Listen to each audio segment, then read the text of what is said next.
আল কোরআনের পথ, এই পথই আসল পথ। অন্য পথে অন্য মতে নেই যে রহমান। আল কোরআনের পথ, এই পথ। লা ইলাহা ইল্লাল্লাহ, লা ইলাহা ইল্লাল্লাহ, লা ইলাহা ইল্লাল্লাহ,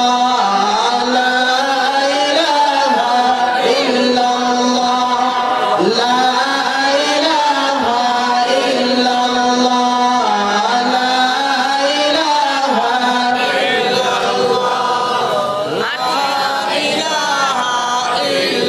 ইল্লাল্লাহ, লা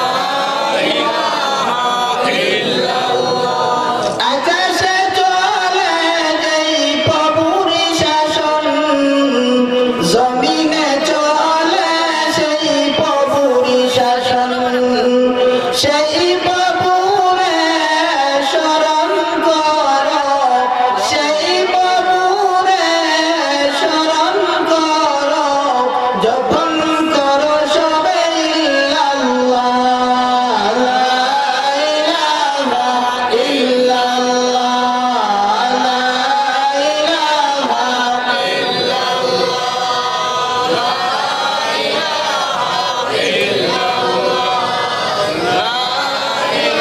ইলাহা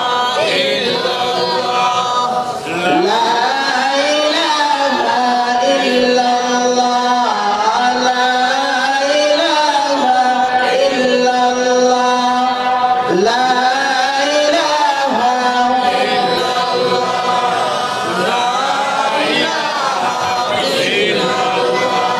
দিনের বেলায় সূর্য হাসে, রাতে বাইরে চন্দ্র বাসে। দিনের বেলায় সূর্য হাসে, রাতে বাইরে চন্দ্র বাসে। তারারা পুলকিতে হয় উজালা, লা ইলাহা লা ইলাহা ইল্লাল্লাহ, লা ইলাহা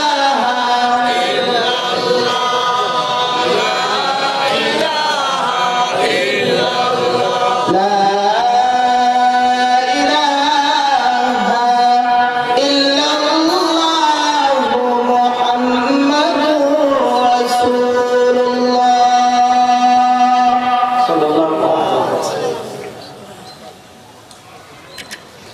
আলহামদুলিল্লাহ, বাংলাদেশ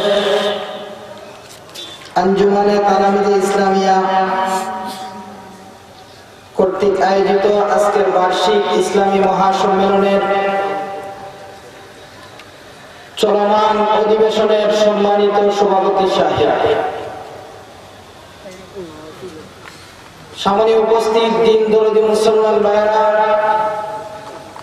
পর্দার অন্তরালে অবস্থানরত আমার সম্মানিত শ্রদ্ধেয় মা বোনেরা, সর্বপ্রথম আল্লাহ জাল্লা শাআনুহুর দরবারে কালিমাতুশ শুকর আদায় করছি যে রব্বুল আলামিন আমাদেরকে ফিতনা ফাসাদের জামানায় এই দ্বীনি একটি মজলিসের মধ্যে বসার তৌফিক দান করেছেন। এজন্য আমরা মহান মালিকের দরবারে সকলে মিলে বলিষ্ঠ আওয়াজের মাধ্যমে শুকরগুজার হই, সকলেই পড়ি আলহামদুলিল্লাহ।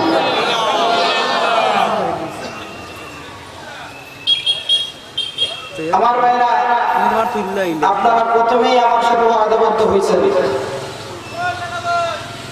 আপনারা সবাই জান্নাত চান। চান কি চান না? অনেকেই বলছেন সামনে আসবেন, তো এরপরেও মাঝে মধ্যে ফাঁকা জায়গা দেখতে অনেক কিরকম দেখা যায়। এই ফাঁকা জায়গাটা আমরা কার জন্য রাখছি? মিস্টার ইবলিসকে দাওয়াত করছেন নাকি? হ্যাঁ না, আপনারা দাওয়াত করে থাকলে জায়গা কিছু ফাঁকা জায়গা রাখেন, কারণ মিস্টার ইবলিস আসে বসতে উঠো না। হ্যাঁ, এই যে মুরব্বী চাচা অনেক কষ্ট করতেছে, আল্লাহ ওনাকে আল্লাহ যেন সুস্থতা দান করে, ওনার শরীরের মধ্যে আরো শক্তি দান করে। আর অনেক যুবক ভাইয়েরা দেখা যাচ্ছে পিছনে বসে আছে, ওনার সামনে আসতেছে।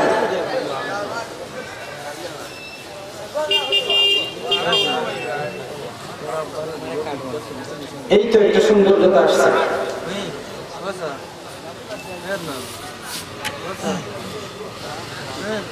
আমি আপনাদের সামনে কোরআনে কারীম থেকে একটা আয়াতে কারিমা তেলাওয়াত করেছি।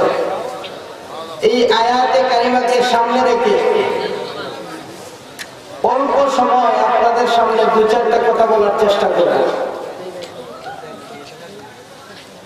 গলার অবস্থাও ভালো না, শারীরিক অবস্থাও ভালো না, সব দিক মিল রেখে অল্প সময়ে দু চারটা কথা বলার চেষ্টা করবো। আপনারা শুনবেন তো ইনশাআল্লাহ? কোন ভূমিকা ছাড়াই সরাসরি আয়াতে চলে যাই। আমি আপনাদের সামনে যে আয়াতে কারিমা তেলাওয়াত করছি, ওই আয়াতের মধ্যে আল্লাহ রাব্বুল আলামিন বলেন, ইয়া আইয়ুহাল্লাযীনা আমানু, হে ঈমানদারগণ। আল্লাহ তাআলা কাদেরকে ডাক দিবেন? কোনদারকে? ঈমানদার না জমিদার? আওয়াজ করে বলেন। আল্লাহ ঈমানদারকে ডাক দিবেন, ইয়া আইয়ুহাল্লাযীনা আমানু, হে ঈমানদারগণ। ইত্তাকুল্লাহ, আল্লাহ বলেন তোমরা আল্লাহকে ভয় করো। কাকে ভয় করব? আল্লাহকে। মানুষ মানুষকে যত কারণে ভয় করে, তার মাঝখানে একটা কারণ হলো, আমি যদি কারো কাছ থেকে কোনো দান অনুদান নিয়ে থাকি, তখন তার প্রতি আমার একটা ভয় থাকে। যদি ধমক দেয়, তার বিরুদ্ধে যদি আমার কাজ চলে যাবে। এইভাবে যদি আমরা তালাশ করি, একজন মানুষ অপর আরেকজন মানুষের প্রতি ভয় সৃষ্টি হওয়ার যতগুলো কারণ আছে, এর চাইতে কোটি কোটি গুণ বেশি ভয় রাখার দাবিদার কে? আল্লাহ। আল্লাহকে আমরা এই পরিমাণ ভয় করি কিনা? আমরা আল্লাহকে এই পরিমাণ ভয় করি কিনা? আল্লাহর ভয় আমাদের মধ্যে আসলে ফায়দাটা কি হবে? আল্লাহর ভয় যেই সমাজের মানুষের অন্তরের মধ্যে চলে আসবে, ওই সমাজের মানুষের অবস্থাটা তো এমন হবে, রাত্রের অন্ধকার ঘরের দরওয়াজা বন্ধ করে গুনার কাজের মধ্যে লিপ্ত হওয়ার সুযোগ আছে, কিন্তু এরপরেও আল্লাহর ভয় থাকার কারণে সে গুনার মধ্যে লিপ্ত হবে না। যেমন আমরা যখন রমজান মাসে রোজা রাখি, দুনিয়ার মানুষেরা আমাকে দেখার মতো কোনো ক্ষমতা রাখে না। আমি যদি দরজা বন্ধ করি, এই মুহূর্তে খাবার খাই, তাহলে আমাকে দেখার মতো দুনিয়ার কেউ দেখবে না। দেখবেন কে? আল্লাহ। ওই যে একটা আল্লাহর ভয়, এজন্য মানুষ কি করে না? খাবার খায় না। এই আল্লাহর ভয় মানুষের অন্তরে রমজান মাসে একটু বেশি থাকে, এজন্য তুলনামূলক ভাবে অন্যান্য মাসের তুলনায় রমজান মাসে পাপের কাজগুলো কম হয়। কথাগুলো মনে হয় বুঝেন নাই? বুঝতেছে কিছু? হানা বইল। এই যে আপনারা যা আশা ভরসা করতেছেন, ঢাকার থেকে আসছেন, মনে হয় সুর দিবে, খুব লম্বা সুর। না, সুর নাই। প্রতিদিন রানিং থাকে, এরপর 12-14 ঘন্টা সফর করে আসার পরে আর শরীরে শক্তি থাকা কথা না। বলছিলাম ভাই, আল্লাহ তাআলার ভয় যদি কোনো মানুষের অন্তরের মধ্যে এসে যায়, এই মানুষের দ্বারা কোনদিন গুনার কাজ করা সম্ভব হবে না। আল্লাহর ভয় যখন মানুষের অন্তরে চলে আসে, ওই মানুষটার চোখের সামনে, আপনি বিভিন্ন জিনিস রাখবেন, ওই দিকে সে তাকাইবে না। ভয় টাকা মিশর বিজয় করার সময়,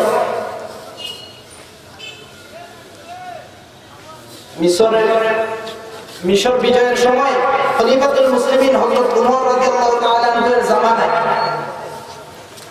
একটি কাফেলাকে পাঠিয়ে দেওয়া হয়েছে। ওনারা অতিক্রম করতে গিয়ে এমন একটা জায়গা অতিক্রম করতে হয় যে জায়গার বাদশাহ তার দেশ থেকে কিছু সৈন্য এমন পাঠিয়ে দিছে, সৈন্যদের দ্বারা তো কাজ হইতেছে না, দৈনিক সৈন্য মারা যায় আর ওরা শুধু সামনের দিকে আগাইতেছে। কাফেলাকে, বিজয়ী কাফেলাকে দমিয়ে রাখা যায় না, সামনের দিকে যাচ্ছে। মিশর বিজয় করে নিবে, একটা কৌশল অবলম্বন করছে। কৌশলটা হলো নারীদেরকে উলঙ্গ করে বলে দিল যে তোমরা কিছু পণ্য সামগ্রী মাথায় নিয়ে ওই কাফেলার আশেপাশে ঘুরতে থাকবা, আর মুসলমান সৈন্যরা যদি তোমাদের সাথে আমোদ ফুর্তি করতে চায় তাহলে তোমরা কোনো বাধা দিবে না। খলিফাতুল মুসলিমিন হযরত উমর ফারুক রাদিয়াল্লাহু তাআলা আনহুর কাছে খবরটা পৌঁছলো। উমর ফারুক রাদিয়াল্লাহু তাআলা আনহু চিঠির মাধ্যমে একটা আয়াত লিখে দিলেন, মুসলমানরা তার চোখকে কোথায় রাখবে? অবনত রাখবে। ওই সময় ওই মহিলাগুলা যখন দেখলো যে আমরা রাতের পর রাত ওদের সাথে আলিঙ্গন করার, মেলামেশা করার চেষ্টা করলাম, এরপরে একটা মাস দিয়ে যুবকগুলা টকবকে যুবক মাসের পর মাস যুদ্ধের ময়দানে পড়ে আছে, এরপরে আমাদের দিকে তাকাইল না। এই ধর্ম সত্য ধর্ম, এতে কোনো সন্দেহ নাই। অতএব মুসলমানদের হাতে হাত রেখে আমরা এই মুহূর্তে কালিমা গ্রহণ করে নিলাম। ভয়টা ছিল কার? অন্তরে ভয় ছিল কার? আল্লাহ।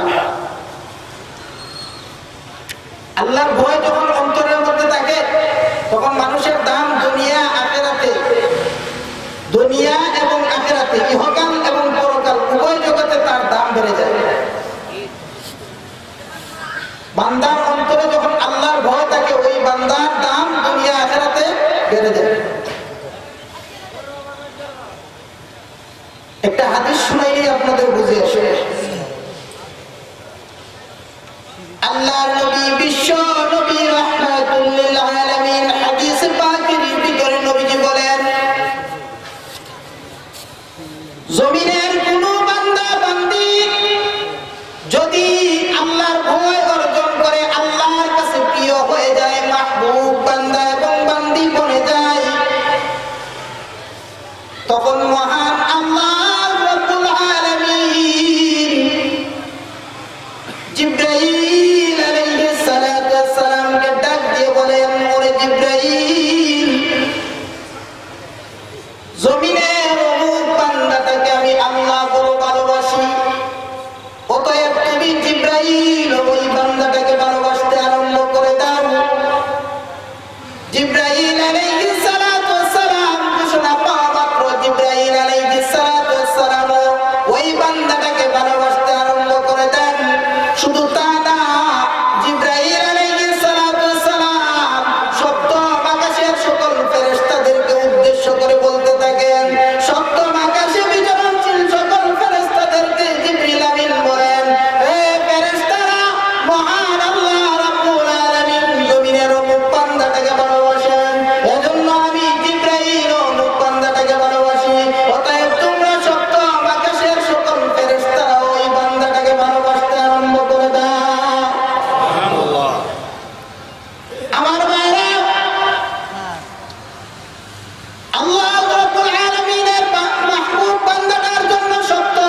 আওয়াজ করে বলুন সুবহানাল্লাহ।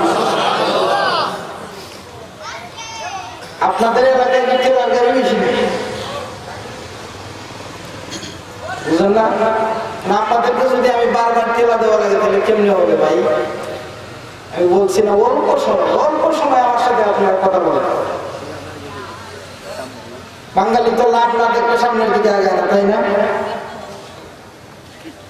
সুবহানাল্লাহ বলার ফায়দা আছে না নাই? আওয়াজ করে দেন। আল্লাহর পয়গম্বর সুলাইমান আলাইহিস সালাতু ওয়াস সালামের নাম শুনছেন? হ্যাঁ, সুলাইমান আলাইহিস সালাতু ওয়াস সালামের ক্ষমতা কতটুকু ছিল?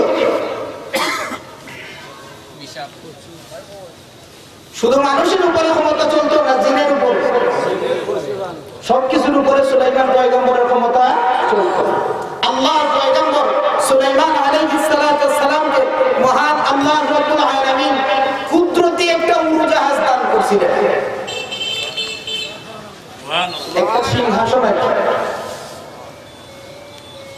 কুদরতি উড়োজাহাজ। তৎকালীন সময়ে বিমান কামান কোনো কিছুই ছিল না।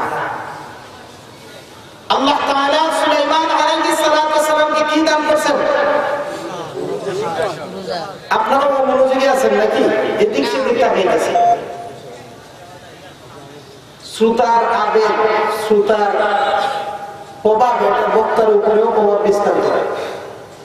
বক্তার প্রভাব শ্রোতার উপরেও বিস্তার করে, আবার শ্রোতার প্রভাবও বক্তার উপরে প্রভাব বিস্তার করে।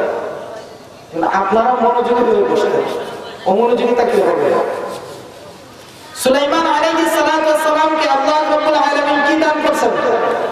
কুদরতি একটা উড়োজাহাজ, মানে সিংহাসন। এই সিংহাসনের বৈশিষ্ট্যটা কি? সকালবেলা যদি ওই সিংহাসন দিয়ে উনি যাতায়াত করতেন তো 1 মাসের রাস্তা উনি যাতায়াত করতে পারছেন। সুবহানাল্লাহ।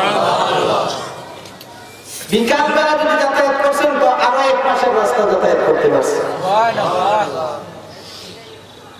আসলে আমাদের বর্তমান সময়ে, আধুনিক সময়ে এরকম কোন বাহন, যানবাহন, উড়োজাহাজ, হেলিকপ্টার এরকম কোন কিছু আবিষ্কার হয়েছে? সকালে 1 মাসের রাস্তা, বিকালে 1 মাসের রাস্তা অতিক্রম করতে পারে এমন কোন রকেট, বিমান এরকম কোন কিছু আপনারা শুনছেন এখন পর্যন্ত? তাহলে বিজ্ঞানের যুগেও এখন পর্যন্ত এটা আবিষ্কার করতে পারে না মহান আল্লাহ যা দান করছেন।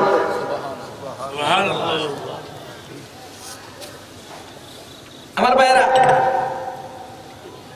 আল্লাহ রাব্বুল আলামিন সুলাইমান আলাইহিস সালাতু ওয়াস সালামকে যে সিংহাসনটা দান করছেন, যেই উড়োজাহাজটা দান করছেন, এটার বৈশিষ্ট্য হলো এটা চলতে গেলে তেলের প্রয়োজন নাই। সুবহানাল্লাহ। এটা চলতে গেলে কোনো ড্রাইভারের কোনো প্রয়োজন নাই, বিমান চালক, পাইলট কোনো কিছুর দরকার নাই, অ্যাক্সিডেন্টের কোনো ভয় নাই। বিমান ল্যান্ড করতে হলে এয়ারপোর্টের প্রয়োজন হয়, নির্দিষ্ট জায়গার দরকার হয়। কিন্তু আল্লাহর পয়গম্বর সুলাইমান আলাইহিস সালাতু ওয়াস সালামের যে সিংহাসনটা, যে উড়োজাহাজটা, এটা ল্যান্ড করতে কোনো নির্দিষ্ট জায়গার প্রয়োজন নাই।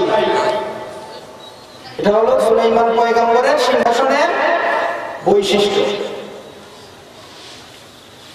আল্লাহর পয়গম্বর সুলাইমান আলাইহিস সালাতু ওয়াস সালাম একদিন উপর দিকে যাইতেছেন, এমন সময় মাটির মধ্যে একজন কৃষক কাজ করেন। কৃষক মানুষ হঠাৎ করে যখন তাকে দেখেন আল্লাহর পয়গম্বর সুলাইমান আলাইহিস সালাতু ওয়াস সালামের সিংহাসনটা উপর দিকে যাইতেছে, ওই কৃষকের জবান থেকে অটোমেটিক বাহির হয়ে গেছে সুবহানাল্লাহ। আল্লাহর পয়গম্বর সুলাইমান আলাইহিস সালাতু ওয়াস সালাম ওই সুবহানাল্লাহ বলার সাথে সাথে আল্লাহর পক্ষ থেকে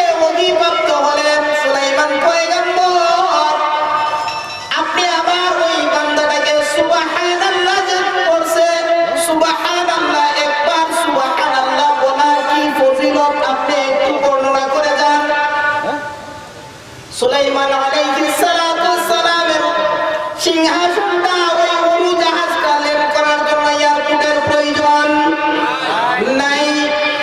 আল্লাহর পয়গম্বর সুলাইমান আলাইহিস সালাতু ওয়াস সালাম সাথে সাথে সিংহাসনটাকে নিচে নামায়া দিলেন। এবার ওই কৃষকের দিকে সামনের দিকে আগাইতেছেন। কৃষক ব্যক্তিটা ভয়ে পেছনের দিকে যাইতেছে। আল্লাহর পয়গম্বর সুলাইমান আলাইহিস সালাতু ওয়াস সালাম এক পর্যায়ে জিজ্ঞাসা করেন, হে কৃষক, তুমি আমি যখন উপর দিকে যাইতেছিলাম তখন তুমি কি বলেছিলে? কৃষক লোকটা মনে মনে ভাবে হয়তো আমি সুবহানাল্লাহ বলেছি, এইটা কোনো গালি দিলাম নাকি বকা দিলাম, না জানি আমার উপরে আবার কোন আইন জারি হয়ে যায়। কৃষক লোকটা ভয় করতেছে এক পর্যায়ে সুলাইমান আলাইহিস সালাতু ওয়াস সালামের পীড়াপিড়ির কারণে কৃষক লোকটা বলে উঠল, আমি বলছি সুবহানাল্লাহ।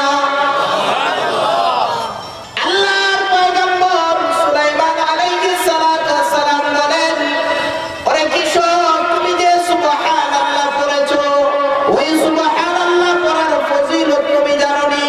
এই সুবহানাল্লাহর দাম কত তুমি জানোনি? ওই পয়গম্বর সুলাইমান আলাইহিস সালাতু ওয়াস সালামের প্রশ্নের জবাবে কৃষক বলে, না, আমি এসব কোনো কিছুই জানি না। সুলাইমান পয়গম্বর এবার ওই কৃষককে ডাক দিয়ে বলতেছেন, রে কৃষক, আমি সুলাইমান পয়গম্বরের যেই সিংহাসনটা আল্লাহ দান করেছেন, ওই সিংহাসনের মতো শত শত সিংহাসনকে যদি এক পাল্লার মধ্যে রাখা হয়, আর তোমার সুবহানাল্লাহর সওয়াবটাকে এক পাল্লার মধ্যে রাখা হয়, তাহলে তোমার সুবহানাল্লাহর সওয়াবটা ভারী হয়ে যাবে। সুবহানাল্লাহ বললে ফায়দা আছে না ভাই? সুবহানাল্লাহ আলহামদুলিল্লাহ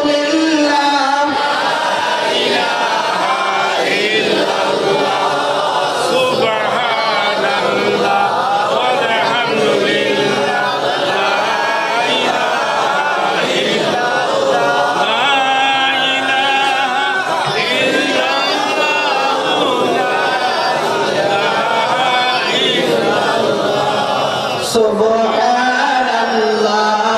আলহামদুলিল্লাহ লা ইলাহা ইল্লাল্লাহ লা ইলাহা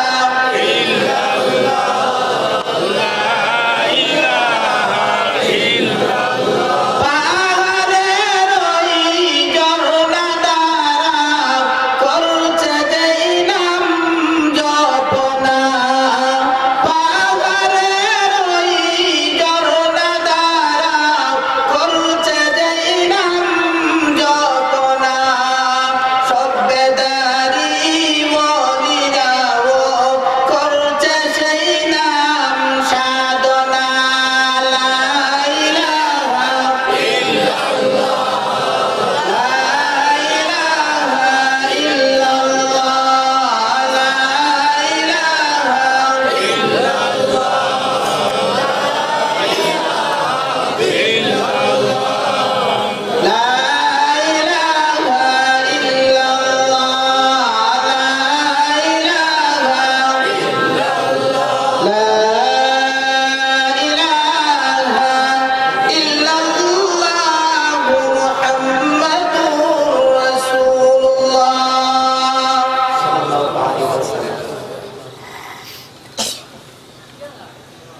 ভাইরা আমার, আপনাদের সামনে এখানে আয়াতে কারিমা তেলাওয়াত করেছি। ওই আয়াতের মধ্যে আল্লাহ রাব্বুল আলামিন বলেন, ইয়া আইয়ুহাল্লাযীনা আমানু, হে ঈমানদারগণ, ইত্তাকুল্লাহ, তোমরা আল্লাহকে ভয় করো। কাকে? তোমরা আল্লাহকে ভয় করো। কিভাবে ভয় করবা? হাক্কা তুকাতিহি, আল্লাহ যেইভাবে তোমাদের কাছে ভয় পাওয়ার হকদার অধিকার রাখে, ঠিক সেইভাবে তোমরা ভয় করো।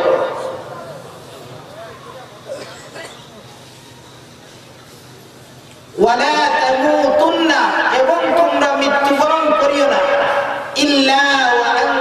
মুসলিমুন, যতক্ষণ পর্যন্ত তোমরা খাঁটি ঈমানদার খাঁটি মুসলমান না হও ততক্ষণ পর্যন্ত মৃত্যুবরণ করিও। মুসলমান না হয়ে যদি কবরের মধ্যে যাও, টেলা আছে না নাই? হ্যাঁ, দুনিয়ায় থাকাকালীন সময়ে ক্ষমতা চলে, আমার পাওয়ারফুল ক্ষমতা চলে, আমার চেয়ারের ক্ষমতা চলে। দুনিয়া থেকে চলে গেলে চেয়ারের ক্ষমতা, আমলনামার ক্ষমতা চলে। দুনিয়ায় থাকাকালীন সময়ে আপনার জবান দিয়ে যা ইচ্ছা তা বলতে পারেন, প্রয়োজনে উলামায়ে কেরামদেরকে গালিও দিতে পারেন, সমস্যা নেই। জবাবদিহি করতে হবে কার কাছে? আল্লাহর কাছে।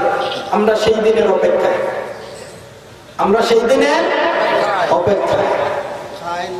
আজকে যারা আমাদের সাথে খেলতে চাও, খেলা হবে, খেলা হবে ভাই। উলামায়ে কেরামদের সাথে খেলার কি প্রয়োজন? উলামায়ে কেরামদের সাথে দলমত নির্বিশেষে আমরা সর্বদাই দ্বীন ইসলামের কাজ করব। দলমত নির্বিশেষে আর কাদা ছোড়াছুড়ির সময় নাই। আর কত উম্মতকে বিভক্ত করবা। আমাকে গত কয়েকদিন আগে এই সিলেট থেকে ফোন দিয়েছে একজন, যুবকটার নাম কি জানি স্মরণ নাই, তো একজন যুবক আমাকে ফোন দিয়েছে, ফোন দিয়ে বলতেছে হুজুর বালাগঞ্জে একটা প্রোগ্রাম রাখবেন কিনা। আমি বললাম হ্যাঁ রাখবো, মারছে। পরে বলতেছে এটা তো কৌমির প্রোগ্রাম। আমি বললাম আমি তো আপনাকে এত সব প্রশ্ন করি নাই। আমাকে বলতেছে তো আপনি ফুলতলির প্রোগ্রামেও যান, কৌমির প্রোগ্রামেও যান, এটা কোন ধরনের কথা? আপনি তো সুবিধাবাদ হুজুর।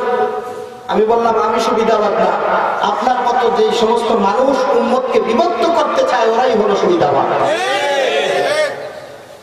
উম্মতকে আর কত দলে দলে বিভক্ত করবা? উম্মতকে বিভক্ত করার সময় নাই।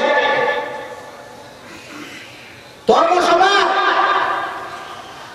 মসলক যার যার, ধর্ম সবার। দেখছেন না আমাদের এনায়েতুল্লাহ আব্বাসী হুজুর কিভাবে নাস্তিকদের সাথে টক শোতে দেখিয়ে দিয়েছে? কথা বলেন না কেন? এখন কিছু কিছু ভাইয়েরা দেখা যাচ্ছে এনায়েতুল্লাহ হুজুরের বিরোধিতা করতেছে, আব্বাসী হুজুরের বিরোধিতা করতেছে। দেখেন না আপনারা ইউটিউব দেখেন না? আজকে প্রমাণ হয় যারা আজকে ডক্টর এনায়েতুল্লাহ আব্বাসী হুজুরের বিরুদ্ধে কথা বলতেছে, এরাই প্রত্যেক সরকারের চাটুকার এবং দালাল হয়ে এরা জমিনের মধ্যে বসবাস করতেছে। সুবিধাবান, যেই সময় যেই সরকার আসে এই সরকারের চাটুকারিতা করে।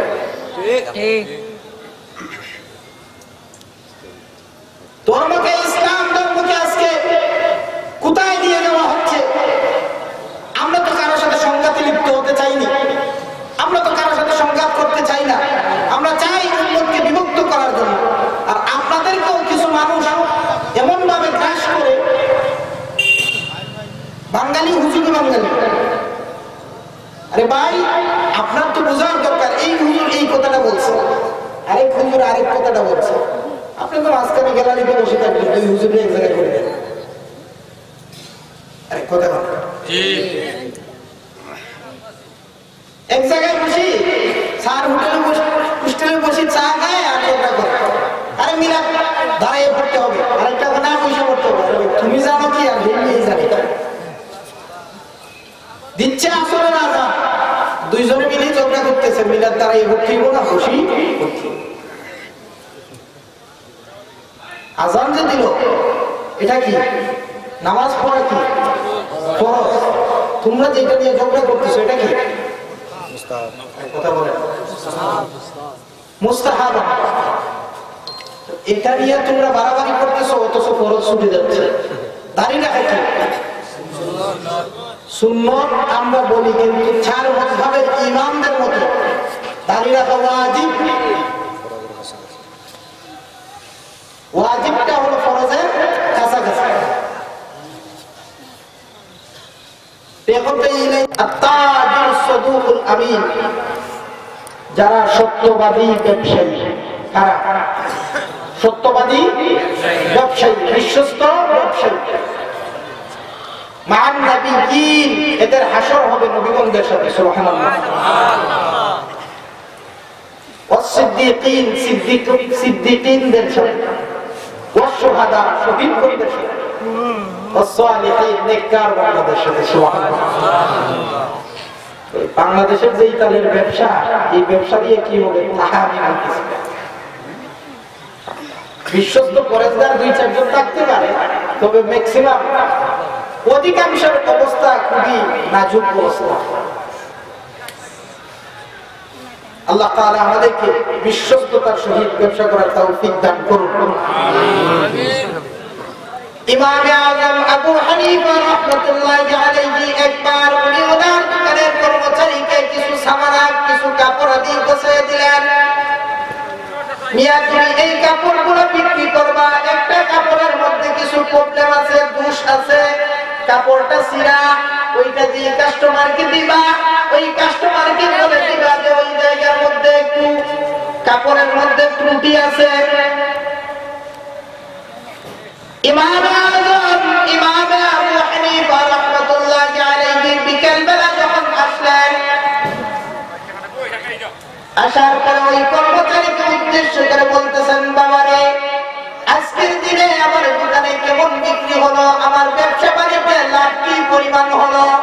ইমাম আযম আবু হানিফা রাহমাতুল্লাহি আলাইহির কর্মচারী আবার জবাব দেয়, হুজুর, আজকের দিনে আমাদের ব্যবসা খুব ভালো হয়েছে, লাভ খুব বেশি হয়েছে। আপনি আমি বলে বলতাম, বাবারে, তাড়াতাড়ি দিয়ে পকেটে ঢুকা।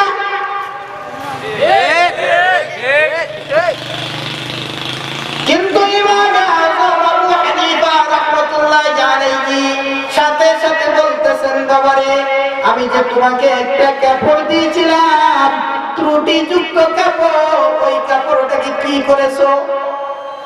হুজুর, এটাও বিক্রি করে দিয়েছি। বিক্রি করার সময় কি ক্রেতাকে, কাস্টমারকে কি এই জিনিসটা বলে দিয়েছো যে আমার কাপড়ের মধ্যে ত্রুটি আছে? এবার কর্মচারী হুজুরকে ডাক দিয়ে বলে, হুজুর, এই কথা তো আমার স্মরণ নাই। ইমাম আযম আবু হানিফা রাহমাতুল্লাহি আলাইহি এবার চোখ মুখ লাল করে বলতেছেন, বাবারে, কি করলি তুই, কি করলি? আমাকে ধ্বংসের পথে ঠেলে দিলি, আমার জন্য হারাম ইনকাম করলি। যা, তাড়াতাড়ি যা, তুই যার কাছে বিক্রি করেছস ওই কাপড়টা আবার রিটার্ন নিয়ে আয়। ইমাম আযম আবু হানিফা রাহমাতুল্লাহি আলাইহি ওই কর্মচারীটা এবার চলতেছে রাস্তার দিকে। হাঁটতে হাঁটতে গিয়ে পর্যায়ে যেই কাফেলার লোকদের কাছে কাপড়টা বিক্রি করেছিল, ওই কাফেলার লোকদের সাথে সাক্ষাৎ হয়েছে। ওই কাফেলার লোকদেরকে জিজ্ঞাসা করে, ভাই, আপনারা কি অমুক জায়গা থেকে আপনারা কাপড় খরিদ করেছিলেন? হ্যাঁ, আমরা অনেকেই, কাফেলার অনেক সদস্যরাই কাপড় খরিদ করছে। এবার কর্মচারী ডাক দিয়ে বলে, তোমরা এই কাপড়টা নিয়ে যাওয়ার আগে আমার কথা শুনো। তোমাদের মধ্যে কার কাছে একটা কাপড়, ত্রুটিযুক্ত কাপড় চলে গেছে, ওই কাপড়টা আগে তোমরা বাতিল করে দাও। কর্মচারীর কথা শুনে লোকগুলা এবার কাপড়গুলা বাহির করে, প্রত্যেকেই তার কাপড়টা চেক করে দেখা যায় একজনের কাপড়ের মধ্যে ত্রুটি দেখা দিয়েছে। লোকটা এবার ডাক দিয়ে বলে, আমার কাপড়ের মধ্যে ত্রুটি। কর্মচারী এবার টাকাটা বাহির করে দেয়। টাকা বাহির করে দিয়ে বলতেছে, আমার মালিক, আমার হুজুর আমাকে প্রেরণ করেছেন, আমি আপনাকে ত্রুটিযুক্ত কাপড়টা দিয়ে দিয়েছি। ওই কথাটা আমি আপনাকে বলতে ভুলে গিয়েছিলাম, এজন্য আমাকে এত মাইলের পর মাইল দূরে আসতে হলো। ওই কাফেলার ওই ক্রেতা লোকটা ডাক দিয়ে বলতেছে, যে মালিকের এমন আবেগ, মালিকের এমন ভয়, মানুষের সাথে বিশ্বস্ততার সাথে ব্যবসা করেন, এত মাইলের পর মাইল দূরে কর্মচারীকে প্রেরণ করে দিলেন। নিশ্চয় ওই মালিক, ওই হুজুর নিশ্চয় অনেক বড় কেউ হবেন। অতএব বাইরে আমি এই কাপড়টাকে বরকতের জন্য নিয়ে নিলাম এবং আমি অন্যান্যদের তুলনায় আপনাকে কাপড়ের মূল্য আরো বেশি দিয়ে গেলাম। এই ছিলেন ইমামে আযম আবু হানিফা রাহমাতুল্লাহি আলাইহি। ইমামে আযম আবু হানিফা রাহমাতুল্লাহি আলাইহি, এটা একটা বিশ্বস্ততার ঘটনা শোনাইলাম। ইমামে আযম আবু হানিফা রাহমাতুল্লাহি আলাইহি কেমন বিচক্ষণ লোক ছিলেন, বিচক্ষণ, বুদ্ধি কেমন ছিল। কোন এক এলাকায় এক বাড়িতে ডাকাত প্রবেশ করছে। ডাকাতগুলা প্রবেশ করার পরে বাড়ির মালিকের সাথে মারধর করে তার কাছ থেকে টাকা পয়সা নিয়ে গেছে এবং ডাকাতগুলা ঢুকছে, ওগুলো অনেক দুষ্ট। এলাকার গুলা আমার ওদের মতো চিনে, ধরছে, মালিককে চাপ দিয়ে ধরছে, চাপ দিয়ে ধরে এখন বলতেছে, তুমি আমাদের সাথে বলো, যদি আগামীকালকে এই কথা তুমি মানুষের সাথে প্রকাশ করো, আমরা তোমার ঘরে ডাকাতি করছি, এই কথা যদি প্রকাশ করো তাহলে তোমার বউ 3 তালাক। শর্ত কি দিছে চিন্তা করছেন? যেই মিয়া বাড়ির মালিক এই ছিল বউ পালো, বউয়ের বক্ত চিন্তা করে হায় হায় কি করলাম, ডাকাতরা তো চলে গেছে শর্ত দিয়ে এবং এরা এটা স্বীকার করে গেছে। দূর দিছে মসজিদের ইমাম সাহেবের কাছে। ইমাম সাহেব বলতেছে, ভাই আমার তো আর 5,000 টাকা বেতন আর 3 বেলা খাবার, তাও আমার 6 বেলা জারি শুনতে হয় মুসল্লিদের। আমার তো আর কি পর্যন্ত ফুজি আছে বুঝেন না, এই আমার ফুজির থেকে যা ধারণা আপনি, এইটার সমাধান একমাত্র ইমামে আযম ব্যতীত আর কেউ দিতে পারবে না। আমার যতটুকু ধারণা, আমার মনে মনে যতটুকু আইডিয়াটা হলো, যদি আপনি এই কথাটা প্রকাশ করেন তাহলে আপনার বউ তালাক করেছে। এখন আপনি বউ চান না সম্পদ চান? আমার বউ লাগবে, টাকা পয়সা আমার দুইটাই লাগে। কথা বুঝতেছেন আপনারা? লোকটা আমার দূরে গেছে ইমামে আযম আবু হানিফা রাহমাতুল্লাহি আলাইহির কাছে। ইমামে আযম আবু হানিফা রাহমাতুল্লাহি আলাইহির কাছে গিয়ে যখন বলছে যে এমন এমন ঘটনা হুজুর, গতকালকে আমার বাড়িতে এমন এমন কাহিনী হয়েছে। এবার হুজুর বলতেছেন, আচ্ছা তুমি চলে যাও, বাড়িতে গিয়ে মেয়ে এলাকার মধ্যে ঘোষণা করে দিবা আগামীকালকে জোহরের নামাজ আমাদের এলাকায় ইমামে আযম আবু হানিফা রাহমাতুল্লাহি আলাইহি জোহরের নামাজ পড়বেন। আজকের দিনে আপনারা ওখানে আসতেছেন, আল্লাহর ওলি সাহেবজাদারা, আপনারা অপেক্ষমান না? এই আওলাদকে দেখার জন্য আপনারা এত অপেক্ষমান। যদি সরাসরি সাহেব আসতেন তাহলে কি হতো? আরো মানুষের ভিড় হতো, আরো আগ্রহ থাকতো আপনাদের মতো যুগ বক্তার দিকে, কখন জানি চলে আসতেছে। এইভাবে ইমামে আযম আবু হানিফা রাহমাতুল্লাহি আলাইহি কথা অনুযায়ী লোকটা এবার ঘোষণা দিছে, এলাকার মধ্যে ভালো করে প্রচার করছে যে আগামীকালকে জোহরের নামাজ আমাদের মসজিদে ইমামে আযম আবু হানিফা রাহমাতুল্লাহি আলাইহি জোহরের নামাজ পড়বেন। এলাকার সবাই তো আসছে, বড় হুজুর আসতেছে, বয়ান করবেন, দোয়া করবেন, সবার আগে এখন দেখা যায় বাকি এলাকার মানুষ তো আসছেই আসছে।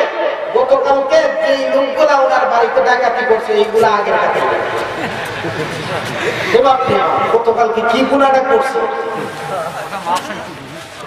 আজকে বড় হুজুর যখন আসতেছে এই সুযোগে তওবা করি, গুনাহটা মাফ করে দেব। আর ইমামে আযম আবু হানিফা রাহমাতুল্লাহি আলাইহি জোহরের নামাজ পড়ার পরে ওই যার বাড়িতে ডাকাতি হয়েছে বাড়িওয়ালাকে ডাক দিয়ে বললেন, শুনো, আমি জোহরের নামাজের পরে একটা দরজার মধ্যে দাঁড়াই, জোহরের নামাজ আদায় করে বলতেছেন যে তোমরা মসজিদের দরজা বন্ধ করো। যাই হোক, সবার মনে যেমন তেমন সুরের মনে তাদের তো চিন্তা লাগছে কি দরজা বন্ধ করে দেবে, বয়ান করবো, জিজ্ঞাসা করবো, দরজা বন্ধ করে দরজাটা যখন বন্ধ করছে একটা দরজা খোলা রাখছে। ইমামে আযম আবু হানিফা রাহমাতুল্লাহি আলাইহি ওই দরজার মধ্যে দাঁড়াইছে। ওই যে লোকটা বাড়িওয়ালা ওনাকেও দাঁড় করেছে, মানে বলতেছে লোক একজন একজন হয়ে বাইরে হয়ে যাবে, সুর যে সময় বাইরে হয়ে যাবে, ডাকাতটা যে সময় বাইরে হয়ে যাবে, আমাকে মুখ দিয়ে কোনো কিছু বলবো না, তুমি বসে যাবে, তাহলে আমি দেখবো যে এই মেয়ে শুনে কথাটা বোঝেন নাই। মুখ দিয়া বললে তো তালা, বসলে তালা, বসলে তো তালা, শর্ত কি দিছে? ইমামে আযম আবু হানিফা রাহমাতুল্লাহি আলাইহি এবার এইভাবে সিস্টেম মোতাবেক সবাই বাইরে হয়েছে। এখন ঢুকার বেলায় তো ডাকাতরা সবার আগে ঢুকছে, এখন বাইরে হওয়ার বেলায় সবার শেষে। এক পর্যায়ে যখন বাইরে হচ্ছে, বাইরে হওয়ার পরে হাতে ধরছে, লোকটা বসে গেছে, উনি বুঝলেন যে এইটা হলো ডাকাত। একটাকে চললে মোটামুটি আরো যে ৬০টা আছে এটাকে ধরা সহজ, বুঝলেন না? একটাকে ধরছে, জিজ্ঞাসা করছে, এখন তাদেরকে বলতেছে যে তোমরা এমন করলা কেন? হুজুর, আপনাদের গ্রামের এমন ফুলাফান, টাকা পয়সা নাই, বেকারত্ব নিয়ে ঘুরতেছি, বাংলাদেশে তো আর টাকা ছাড়া ঘুষ ছাড়া চাকরিও না, আর চাকরিও হয় না, এর জন্য গ্রামের মনে মনে গ্রাম উঠ খেলায় আর টাকা পয়সা বাজি বাজি করি, এইসব নিয়ে চলি, কি করবো? আর আপনাদের এলাকার কথা বলতেছি, আরো আছে না, রাতের পর রাত সফর করে দেখি না, ওই তোমরা এই কারবার করো। তখন ওই লোকটারে বলতেছে, ওরা ঠিক মতো জাকাত টাকা দিয়ে আর এদেরকে ফুলামান্নে কিছু টাকা পয়সা দিয়ে দেন, ওরা ব্যবসা বাণিজ্য করো, বেকারত্ব দূর হোক, আমরা চাই সমাজ থেকে বেকারত্ব দূর হোক, এই লোকগুলার একটা কাজ দিয়ে দেন। তখন দুইজনের মধ্যে সমাধান করে দিলেন, ওই টাকার দল আর মালিকের সাথে সমাধান করে দিলেন। এখন আপনারা বলেন তো, কোরআনের কোন আয়াতে, হাদিসের কোন, সরাসরি কোন হাদিসে এই ঘটনার কোন বর্ণনা আছে নাকি? ভাই আমার কথা বুঝেন না আপনারা? ইমামে আযম আবু হানিফার ঘটনাটা তো হলো, উনি হলেন তাবিঈ, সাহাবায়ে কেরামের সৌভাগ্য লাভ করছেন, সরাসরি সাহাবায়ে কেরামের সংস্পর্শে সময় কাটাইছে, সাক্ষাৎ হয়েছে, উনি বিখ্যাত তাবিঈ। ইমামে আযম আবু হানিফা রাহমাতুল্লাহি আলাইহির সময় এত বড় ঘটনা, এটা সমাধান দিয়েছেন কি দিয়ে? কোরআন হাদিসের আলোকে, ফিকহ, কোরআন হাদিসের আলোকে যে ফিকহ, ওই ফিকহের মাধ্যমে ওই মাসআলা আবিষ্কার করে কি দিলেন? সমাধান দিলেন।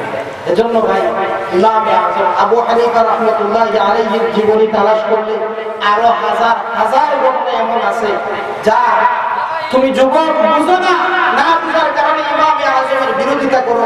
হে যুবক, তুমি স্মরণ রাখবা, স্মরণ রাখবা, এই দেশের ম্যাক্সিমাম মানুষ 95-100 মুসলমানের মধ্যে 95% হলো হানাফি মাযহাবের লোক।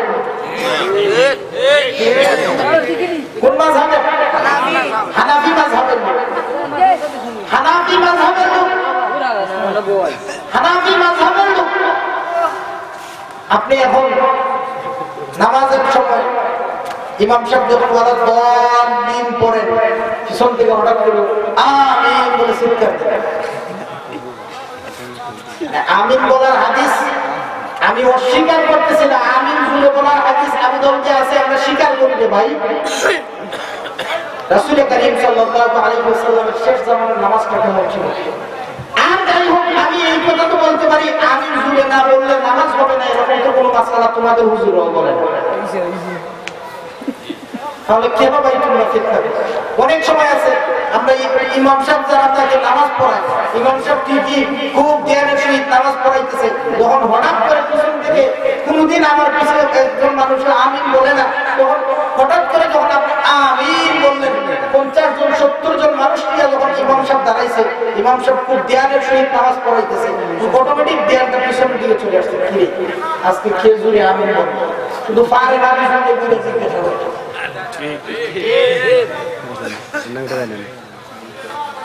ভাই ফিতনা করবেন না। আমি ফিতনা করসাদ ফিতনা করবেন না, ফিতনাকে কেউ জায়গাও দেবেন। উম্মতকে সর্বদা বিভক্ত করার চিন্তা করবেন না, একই প্ল্যাটফর্মে নিয়ে আসার চিন্তাধারা করবেন। মুসলমান ছিল বাঘের জাতি, সিংহের জাতি। মুসলমান তার পরিচয় আজকে ভুলে গিয়েছে, যার জন্য জায়গায় জায়গায় অপদস্থ লাঞ্ছিত মারধর খাইতে হচ্ছে। আজকে আমরা নির্যাতনের শিকার। 95% মুসলমানের দেশে আজকে আমরা গলা বাহির করে কথা বলতে পারি না, মাইক চালাইতে পারি না, মাহফিল করতে পারি না। মুসলমানের দেশ, এই জমিন কার? আওয়াজ করে বলেন, এই জমিনটা কার? আল্লাহ। আল্লাহর জমিন যদি হয়ে থাকে তাহলে আল্লাহর জমিনে হুকুম চলবে কার? আল্লাহর হুকুম চলবে, আল্লাহর হুকুম মতো আমরা চলবো। অতএব সেই মহান আল্লাহর পক্ষ থেকে আমাদের পারমিশন হলো মানুষদেরকে হেদায়েতের পথে ডাক দাও। ওমান আহসানু কাওলান মিম্মান দাআ ইলাল্লাহি ওমান আহসানু কাওলান মিম্মান দাআ ইলাল্লাহ। আল্লাহ বলেন যে এই ব্যক্তির চাইতে কার কথাটা উত্তম হইতে পারে যে মানুষদেরকে দ্বীনের পথে ডাক দেয়, সুবহানাল্লাহ, ইসলামের পথে আহ্বান করতেছে। তোমরা সেই মানুষগুলোর জবানকে বন্ধ করে দিতে চাও, সেই মানুষগুলোকে কোরআন হাদিস থেকে তোমরা দূরে নিয়ে দিতে চাও, ফলাফল কি হবে রে ভাই? মানুষদেরকে কোরআন থেকে দূরে নিয়ে গেলে ফলাফল কি হবে? দর্শনের সেঞ্চুরি হবে। মানুষদেরকে কোরআন থেকে তোমরা যত দূরে নিয়ে যাচ্ছ, এই মানুষগুলো পশুতে রূপান্তরিত হয়ে যাচ্ছে। এই মানুষগুলো আনুষ্ঠার মতো মেয়ের উপরে আক্রমণ করছে। এই মানুষগুলো মানুষ এখন আর মানুষের রূপ নাই ওদের কাছে, হায়াওয়ান জানোয়ারের রূপ ধারণ করতেছে। ভাই এজন্য আমরা সর্বদা মানুষদেরকে কোরআনের প্রতি নিয়ে আসার চিন্তাধারা করবো। যখন কোন যুবকের অন্তরে আল্লাহর ভয় চলে আসবে, ওই যুবকটার দ্বারা কোনদিন গুনার কাজ সংগঠিত হবে না। ওই যুবকের সামনে কোন আলেমকে কটূক্তি করলে ওই যুবক সাথে সাথে প্রতিবাদ করবে। ওই যুবকের সামনে কোরআন নিয়ে যদি কেউ কটূক্তি করে, ওই যুবক ওই কোরআন বিরোধী ব্যক্তিটার প্রতিবাদ করবে। প্রয়োজন হলে আমরা হলাম মুসলমান জাতি, আমরা এমন জাতি, আমাদের ইতিহাস তো এমন। হযরতে আবু বকর সিদ্দিক রাদিয়াল্লাহু তাআলা ওনার ছেলে হযরত আব্দুর রহমান রাদিয়াল্লাহু তাআলা উনি ইসলাম গ্রহণ করার আগে বাপ ছেলের একটা যুদ্ধের মধ্যে সাক্ষাৎ হয়েছিল। যখন উনি মুসলমান হলেন, মুসলমান হওয়ার পরে ওনার বাবাকে বলতেছেন, বাবা আমি তো হযরত আবু বকর সিদ্দিক রাদিয়াল্লাহু তাআলা ছেলে বলতেছেন, বাবা আমি আপনাকে যুদ্ধের ময়দানে আমার তরবারির লেঞ্জের নিচে 2-3 বার পাইছি, কিন্তু বাবা হিসেবে ছেড়ে দিয়েছি। এবার হযরত আবু বকর সিদ্দিক রাদিয়াল্লাহু তাআলা বলতেছেন, হে আমার ছেলে, হে আমার কলিজার টুকরা, তুমি শুনে রাখো, তুমি তো আমাকে বাবা হিসেবে ছেড়ে দিয়েছো, কিন্তু আমি এমন ধর্ম গ্রহণ করেছি, আমি এমন লোকের হাতে হাত রেখে কালেমা গ্রহণ করেছি, যেই লোক যেই ধর্ম আমাকে এমন শিক্ষা দিয়েছে, আমার ধর্মের বিরুদ্ধে ময়দানে যদি আমার বাবাও নামে, আমার সন্তানও নামে, আর আমার তরবারির রেঞ্জের নিচে পড়ে যায়, তাহলে আমি তাকে ক্ষমা করতে পারি না। আমরা হলাম এমন জাতি। আর আজকে সেই জাতির অবস্থা, আমাদের ইতিহাস, ঐতিহ্য আমরা মুসলমানরা ভুলে গিয়েছি। আল্লাহ বলেন, ওয়াদাল্লাহুল্লাযীনা আমানু, আল্লাহ ঈমানদারদের সাথে ওয়াদা করতেছে। ওয়াদাল্লাহুল্লাযীনা আমানু ওয়া আমিলুস সালিহাত, আল্লাহ বলেন ওয়াদাল্লাহুল্লাযীনা আমানু, আল্লাহ ঈমানদারদের সাথে ওয়াদা করেন। কিসের ওয়াদা? তোমরা যদি ঈমান, রেজাল মুক্ত ঈমান আর নেক আমল করো, তাহলে লা ইস্তাখলিফান্নাকুম ফিল আরদ, এই জমিনের খেলাফতি, এই জমিনের প্রতিনিধিত্ব আমি আল্লাহ তোমাদের হাতে দান করব। সুবহানাল্লাহ। আজকে শাসন ক্ষমতা কি মুসলমানদের হাতে? শুধু বাংলাদেশের কথা বলতেছি না, পুরো বিশ্ব মিলিয়ে আপনারা বলেন শাসন ক্ষমতা কি মুসলমানদের হাতে? আজকে আমরা মুসলিম জাতি মুসলিম সরকার আজকে বিদেশিদের গোলামি করতেছে, ইহুদি নাসারার গোলামি করতেছে। এই গোলামি করতেছে কেন রে ভাই? আমরা তো এমন জাতি ছিলাম না। আমাদের ইতিহাস, আমাদের ঐতিহ্য তো আমাদের ইতিহাস তো এমন ছিল না। আমরা আজকে কেন নির্যাতিত জুলুমের উপরে চলে যাচ্ছি? আমরা কেন নির্যাতিত হচ্ছি? আমাদের ঈমানের মধ্যে সমস্যা রয়েছে। আমি আপনাদের সামনে ঈমানদার সম্পর্কে একটা বর্ণনা বলবো। এটা কোন কিতাবের ঘটনা না, একদিন হুজুরের জবান থেকে শুনছি। হুজুর বলছিলেন আমাদের ঈমানদারদের অবস্থা তো এমন হয়ে গেছে, একজন ঈমানদার আর একজন বিধর্মী, দুইজনের প্রতিযোগিতা কি নিয়ে? দুইজনে বলতেছে, মুসলমান যে লোকটা সে বলতেছে আমার আল্লাহ সত্য। আল্লাহ সত্য কিনা কথা বলেন? আর বিধর্মীটা বলতেছে না, আল্লাহ সত্য না, ভগবান সত্য। দুইজনের মধ্যে কি খেলা দেখে চাপাবাজি শুরু হয়েছে। কেউ তার থেকে চাপাবাজিতে কম না। এক পর্যায়ে মুসলমান ব্যক্তিরা বিচার করে, সে বলতেছে তোর ভগবান যদি সত্যি হয়ে থাকে তাহলে তুই এই পাহাড়ের উপর থেকে লাফ দে, যদি তোর ভগবান সত্যি হয় তাহলে তোকে রক্ষা করবে। এই মেয়ে তো খুব একটা সমস্যার মধ্যে আছে না, এদিকে যাইতে পারে, পিছনে গেলে তার ধর্মের চুনকালি পড়তেছে, আবার সামনে গেলে জীবন নিয়ে টানাটানি করতেছে। এক পর্যায়ে সে তার ধর্মের উপরে বিশ্বাস রেখে সে লাভ দিচ্ছে। এই লোকটা অক্ষত অবস্থায় আছে, কোনো ক্ষতি হয়নি। এবার মুসলমানের পা হিন্দু এবার বলতেছে, আপনি এতক্ষণ বলছেন আমার ভগবান সত্য কিনা, আমি তো আমার ভগবান সত্য প্রমাণ করে দিয়েছি, এবার তুমি তোমার আল্লাহকে সত্য যে প্রমাণ করে দাও। মুসলমানের পালা এবার লাভ দিবে। ভাই আমি ঘটনা বলার উদ্দেশ্য নয়, একটু লক্ষ্য করেন এই মুসলমানের এখন কি বলে দেবে। মুসলমানকে যখন বলা হয়েছিল উপর থেকে লাভ দাও, মুসলমানে বলতেছে আল্লাহ আমার দিকে, আল্লাহ তুমি আমাকে রক্ষা করো। আর এই দিকে বলতেছে ভগবান তুমি একটু খেয়াল রাখিস। মুসলমান জাতির তো অবস্থা এমন হয়ে গেছে, আমাদের অবস্থা তো এমন হওয়ার কথা না, আমাদের অবস্থা তো এমন হওয়ার কথা না। আমার জীবন চলে যাবে। হযরত খাব্বাব রাদিয়াল্লাহু তাআলা আনহুকে যখন বেঈমান কাফেররা জ্বলন্ত তেলের মধ্যে টকবক করে ওই তেলটা যখন গরম তেল ওই তেলের মধ্যে ফেলে দেবে, হযরত খাব্বাব রাদিয়াল্লাহু তাআলা আনহু নির্দ্বিধায় ওনার জীবনটা দিয়ে দিয়েছে। আমরা তো ওই খাব্বাবের উত্তরসূরি, ঠিক না? আমরা শাহজালালের উত্তরসূরি, আমরা শাহজালালের দেশের মানুষ, ঠিক কিনা?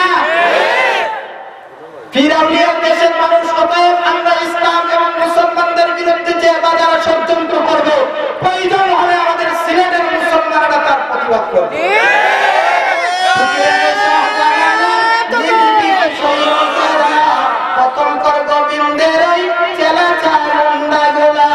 ছুটে আয় শাহজালালের নির্ভীক সৈনিকেরা, খতম কর গোবিন্দের ওই চালাচা মুন্ডাগুলা।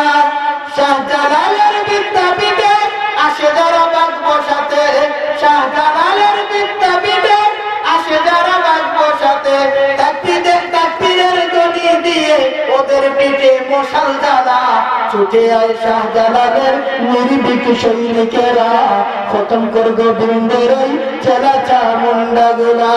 দেখিরা শাহজালালের তাকবীরের ধ্বনিতে এই জমিন থেকে যেইভাবে গোবিন্দ পালায় যাইতে বাধ্য হয়েছে, আজকে যারা তোমরা মুসলমানদেরকে নিয়ে ষড়যন্ত্র করতেছ, সেই দিন বেশি দূরে নয়, তোমরা এই দেশ থেকে পালানোর সুযোগ পাইবে না। মুসলমান ভাইরা অত্যন্ত দুঃখের সহিত আজকে আমরা মুসলমান জাতি নির্যাতিত, মুসলমান জাতি বিভিন্ন জায়গায় ষড়যন্ত্রের শিকার। আল্লাহ তুমি হেফাজত করো, এই জাতির ইজ্জত আর বাড়িয়ে দাও। যদি বলেন আমিন। আপনাদের সামনে একটা আয়াতে কারিমা তেলাওয়াত করেছি। আয়াতের মধ্যে আল্লাহ বলেন ইয়া আইয়ুহাল্লাযীনা আমানু, হে ঈমানদারগণ, ইত্তাকুল্লাহ, কাকে ভয় করো? আল্লাহকে ভয় করো। আল্লাহর স্বীকারোক্তি দিলে, রবের স্বীকারোক্তি দিলে মুসিবত আসবে না? নাই আসবে। কথা বলেন। কোরআনে কারীমের মধ্যে একটা ইশারা বলেন, আল্লাহ বলেন ইন্নাল্লাযীনা ক্বালু রাব্বুনাল্লাহ, নিশ্চয় যারা বলে আমাদের রব বলেন আল্লাহ। আপনাদের রব কে? আমাদের রব কে? আল্লাহ। আল্লাহ বলেন নিশ্চয় যারা বলে আমাদের রব বলেন আল্লাহ। ইন্নাল্লাযীনা ক্বালু রাব্বুনাল্লাহ সুম্মা ইসতাকামু, আর রবের স্বীকারোক্তি দেওয়ার পরে শেষ না, বরঞ্চ এই কথার উপরে অটল থাকে, অবিচল থাকে। সুম্মা ইসতাকামু তাতানাজ্জালু আলাইহিমুল মালায়েকা, রবের স্বীকারোক্তি দেওয়ার পরে এই কথার উপরে অটল থাকে, অবিচল থাকে। এতেই বোঝা যায় সবাই রবের স্বীকারোক্তি দেওয়ার পরে অটল থাকতে পারবে। আওয়াজ করে বলেন না, সবাই রবের স্বীকারোক্তি দিবে, রবের স্বীকারোক্তি দেওয়ার পরে এই কথার উপরে সবাই অটল থাকতে পারবে না। কেউ তার নিজের দলের কারণে, কেউ তার নিজের ব্যক্তির কারণে, কেউ তার সমাজের কারণে, কেউ বিভিন্ন পরিস্থিতির শিকার হয়ে এই রবের স্বীকারোক্তি থেকে দূরে চলে যাবে। আল্লাহ বলেন ইন্নাল্লাযীনা ক্বালু রাব্বুনাল্লাহ, নিশ্চয় যারা বলে আমাদের রব হলেন আল্লাহ, সুম্মা ইসতাকামু, আর এই কথার উপরে অটল থাকে, অবিচল থাকে, তাদের জন্য হলো সুসংবাদ। তাতানাজ্জালু আলাইহিমুল মালায়েকা, সুবহানাল্লাহ। ওই সমস্ত বান্দা এবং বান্দীদের মৃত্যুর সময়ে মহান আল্লাহর পক্ষ থেকে রহমতের ফেরেশতা নাযিল হয়, সুবহানাল্লাহ। ওই ফেরেশতাগুলো এসে কি বলে? তাতানাজ্জালু আলাইহিমুল মালায়েকা আল্লা তাখাফু ওয়া লা তাহজানু ওয়া আবশিরু বিল জান্নাতিল্লাতী কুনতুম তুআদুন। ওই রহমতের ফেরেশতারা এসে এবার ওই বান্দার বান্দীটাকে সুসংবাদ দিতে থাকে। কিসের সুসংবাদ? আল্লাহ তাখাফু, তোমার কোনো ভয় নাই, ওয়ালা তাহজানু, তোমার কোনো চিন্তাও নাই, তোমার ভয়ও নাই, চিন্তাও নাই। ওয়া আবশিরু বিল জান্নাহ, এবং তুমি ওই জান্নাতের সুসংবাদ গ্রহণ করো। আল্লাতী ثم استقاموا تتنزل عليهم الملائكة ألا تخافوا ولا تحزنوا وأبشروا بالجنة التي كنتم توعدون। তোমার রব তোমার সাথে যেই জান্নাতের ওয়াদা করেছিলেন, যেই জান্নাত সম্পর্কে ওয়াদাবদ্ধ হয়েছিলেন, তুমি সেই জান্নাতের সুসংবাদ গ্রহণ করো।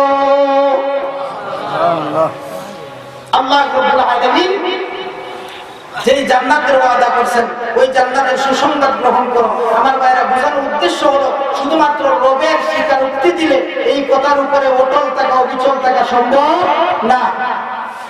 কিন্তু আজকের এই মাহফিল থেকে আমি আপনাদের কাছে জানতে চাই, আমরা রবের স্বীকারোক্তি দিয়েছি কিনা? আওয়াজ করে বলেন, কে কে দিয়েছেন? হাত উঠে বলেন। যারা যারা রবের স্বীকারোক্তি দিয়েছেন, প্রয়োজন হবে আল্লাহ এবং তার রাসূলের জন্য মাঠে ময়দানে যে কোনো জায়গায় আমাদের উলামায়ে কেরাম ডাক দিবে, প্রয়োজন হলে আমার শরীরের শেষ রক্তবিন্দুটুকু দিয়ে হলো আমি ইসলামের কাজে নিবেদিত থাকবো ইনশাআল্লাহ।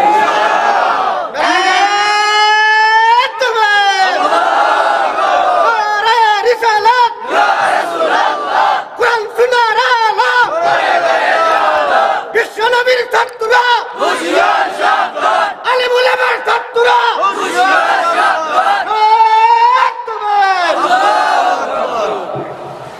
আলহামদুলিল্লাহ। আমার ভাইরা, নবীজির সাহাবায়ে কেরাম নবীজিকে কত ভালোবাসেন। আপনি আমি নবীজিকে দেখি নাই, না দেখো আমাদের ভালোবাসা আছে না নাই? যেই নবীকে সাহাবায়ে কেরামের সামনে বর্ণনা করা হয়, এক একটা হাদিসের মধ্যে সাহাবায়ে কেরাম কত সুন্দর করে বর্ণনা দিয়েছেন, মনে হয় যেন যখন সামাইল তিরমিজিটা পড়ানো হয় আর ছাত্ররা এমন অবাক ভাবে তাকিয়ে দেখে, মনে হয় যেন রাসূলের প্রতিছবিটা তারা যেন দেখতেছে। এত সুন্দর করে সাহাবায়ে কেরাম নবীজিকে কেমন ভালোবাসেন, নবীজির কয়টা চুল পাকছে এইটাও হাদিসের কিতাবের মধ্যে আছে। সুবহানাল্লাহ। আসেনি এই পৃথিবীর কোন স্ত্রী এমন আসেনি, আমরা আমাদেরকে আমাদের পৃথিবীর মধ্যে সবচেয়ে গভীর ভালোবাসা তো স্বামী স্ত্রীর মধ্যে, তাই না? তো এই এত ভালোবাসার গান গাইলো, এত ভালোবাসা, কিন্তু এমন কোন স্ত্রী বা এমন কোন স্বামী আসেনি যে আমার স্ত্রী আমার মাথার মধ্যে চুল কয়টা পাকছে এটারও হিসাব রাখে? আসেনি? নাই। নবীর সাহাবায়ে কেরাম কি পর্যন্ত নবীকে ভালোবাসেন, নবীর চুলে কয়টা পাকছে এটারও হিসাব সাহাবায়ে কেরাম জানে। নবীর দাড়ি মোবারক কয়টা পাকছে এটাও সাহাবায়ে কেরাম জানে। হাদিসের কিতাবের মধ্যে সামাইল তিরমিজিতে এত সুন্দর করে সাহাবায়ে কেরাম বর্ণনা দিয়েছেন। এই হাদিসগুলো যখন এই সামাইল তিরমিজির হাদিসের শব্দগুলো অনেক কঠিন কঠিন কঠিন শব্দ, সাহাবায়ে কেরাম এত সুন্দর করে বর্ণনা দিয়েছেন। অন্য হাদিসের কেরাম হাদিস পড়ার আর ছাত্ররা অবাক করে তাকিয়ে থাকে, মনে হয় যেন আমার রাসূল আমার চোখের সামনে এসে আছে। সুবহানাল্লাহ। রাসূলের প্রতিচ্ছবিটা আমার চোখের সামনে, এত সুন্দর করে বর্ণনা দিয়েছেন। সাহাবায়ে কেরাম সরাসরি নবীজির হাতে কালেমা গ্রহণ করছে। এই সাহাবায়ে কেরাম নবীজিকে কেমন ভালোবাসেন? উহুদের যুদ্ধের ময়দানে আল্লাহর নবীর সাহাবী হযরত তালহা রাদিয়াল্লাহু তাআলা আনহু নবীজির উপরে যখন আঘাত এসেছে, তালহা রাদিয়াল্লাহু তাআলা আনহু নবীজিকে এবার জড়িয়ে ধরলেন। নবীজিকে জড়িয়ে ধরার পিছনে কারণ হলো, আমি তালহা জীবিত আছি, আমি রাসূলের পাশে অবস্থান করতেছি, অথচ আমার রাসূলের উপরে আঘাত আসবে তা আমি কোনদিন মেনে নিতে পারি না। হযরত তালহা রাদিয়াল্লাহু তাআলা এবার রাসূলকে জড়িয়ে ধরলেন আর ওনার পিঠটাকে ঢাল বানিয়ে দিয়েছেন। পিছন দিক থেকে বেঈমান কাফিরের দল একে একে তীর নিক্ষেপ করতে করতে এক পর্যায়ে হযরত তালহা রাদিয়াল্লাহু তাআলা আনহুর শরীরের মধ্যে 80 থেকে 82টা তীর নিক্ষেপ করছে। সুবহানাল্লাহ। হযরত তালহা রাদিয়াল্লাহু তাআলা আনহু এবার জমিনের মধ্যে পড়ে গেলেন। হযরত তালহা রাদিয়াল্লাহু তাআলা আনহু এবার জমিনের মধ্যে পড়ে গেলেন। আর এই দিকে উহুদের ময়দানে সাহাবায়ে কেরামদের অবস্থা এমন হয়েছে, সাহাবায়ে কেরামদের মধ্যে গুজব ছড়িয়ে দেওয়া হয়েছে আর রাসূল করিম সাল্লাল্লাহু আলাইহি ওয়াসাল্লাম জমিন থেকে বিদায় নিয়ে চলে গেছেন, অর্থাৎ শহীদ হয়ে গেছেন। সাহাবায়ে কেরাম এবার শক্তিশালী সাহাবায়ে কেরাম যাদের সামনে কাফির বেঈমানদেরকে যারা কচু কাটার মতো কাটেন, এই সমস্ত শক্তিশালী সাহাবায়ে কেরাম এখন নিস্তেজ হয়ে গেছেন। আমার রাসূল জমিনের মধ্যে নাই, কার জন্য যুদ্ধ করব আর কার জন্যই বা আমি বেঁচে থাকবো? সাহাবায়ে কেরাম এত দুর্বল হয়ে পড়েছেন। আর এই দিক দিয়ে হযরত তালহা রাদিয়াল্লাহু তাআলা প্রায় মৃত্যু সজ্জায়। তালহা রাদিয়াল্লাহু তাআলা নবীজি সাল্লাল্লাহু আলাইহি ওয়াসাল্লামকে বললেন, ইয়া রাসূলুল্লাহ, মাঠের অবস্থা খুবই শোচনীয়, সাহাবায়ে কেরামদের অবস্থা খুবই শোচনীয়, আপনি পাথরের উপরে উঠেন আর সাহাবায়ে কেরামদেরকে ডাক দেন। রাসূল করিম সাল্লাল্লাহু আলাইহি ওয়াসাল্লাম একটা উঁচু পাথরের উপরে উঠবেন, তাও পারতেছেন না, আঘাতপ্রাপ্ত হয়ে গেছেন। রাসূল করিম সাল্লাল্লাহু আলাইহি ওয়াসাল্লামকে এবার তালহা রাদিয়াল্লাহু তাআলা ওনার পিঠ থেকে আবার সিঁড়ি বানিয়ে দিলেন। সুবহানাল্লাহ।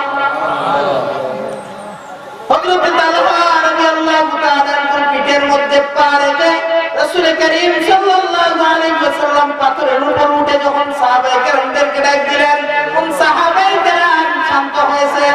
রাসূল করিম সাল্লাল্লাহু আলাইহি ওয়াসাল্লাম সাহাবায়ে কেরামদেরকে এই কথাগুলো বলার পরে একটু এই মুহূর্তের মধ্যেই হযরত তালহা রাদিয়াল্লাহু তাআলা যখন জমিন থেকে বিদায় হয়ে গেলেন, আল্লাহ নবী বিশ্ব নবী আবার ডাক দিয়ে বলেন, আউজাবাত তালহা, আউজাবাত তালহা, আউজাবাত তালহা, আমার তালহার জন্য আল্লাহ ওয়াজিব হয়ে গেছে। কিসের কারণে?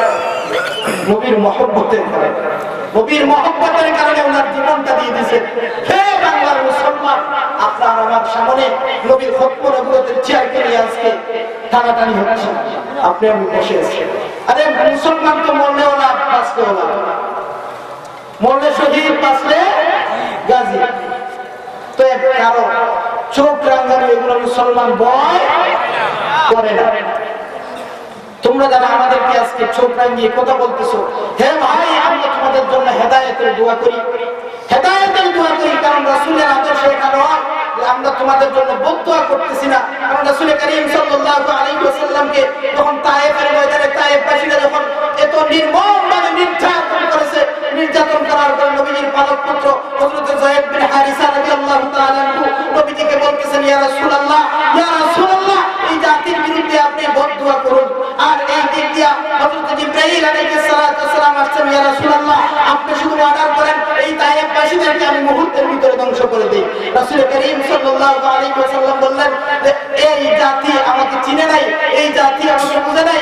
আল্লাহ তুমি এদেরকে হেদায়েত দিয়ে দাও, আল্লাহ তুমি এদেরকে হেদায়েত দিয়ে দাও। এই জাতি আমাকে বুঝে নাই, আমাকে জানতে পারে নাই, আমাকে চিনতে পারে নাই। ও জিবরাইল, তুমি যাও আমার হাবিবকে বলো, আল্লাহকে বলে দাও, আল্লাহ যেন এই জাতিকে হেদায়েত দিয়ে দেয়।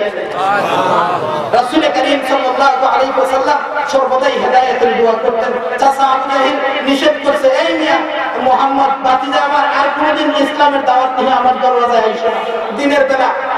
না করছে দিনে কোনো দিন আইসো না, রাত্রে তো না করে নাই। রাসূল এবার রাত্রে যায় দিনের দাওয়াত নিয়ে।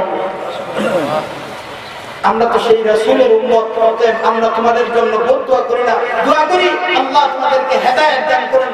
আর যদি হেদায়েত কপালে না থাকে তাহলে হযরত নূহ আলাইহিস সালাতু ওয়াস সালামের মতো দোয়া করি, ওয়াকানা নূহ রাব্বি লা তাযার আলাল আরদি মিনাল কাফিরিন দাইয়ারা। হে আল্লাহ, হে আল্লাহ, এই জাতির কপালে যদি হেদায়েত না থাকে এমন ভাবে ধ্বংস করে দাও, ধ্বংস করবা তো করবা এমন ভাবে ধ্বংস করো যাতে ওদের বংশ বিস্তার আর কোনদিন ইসলামের বিরুদ্ধে না দাঁড়াতে পারে। এজন্য বংশ বিস্তার সহ নষ্ট করে দাও।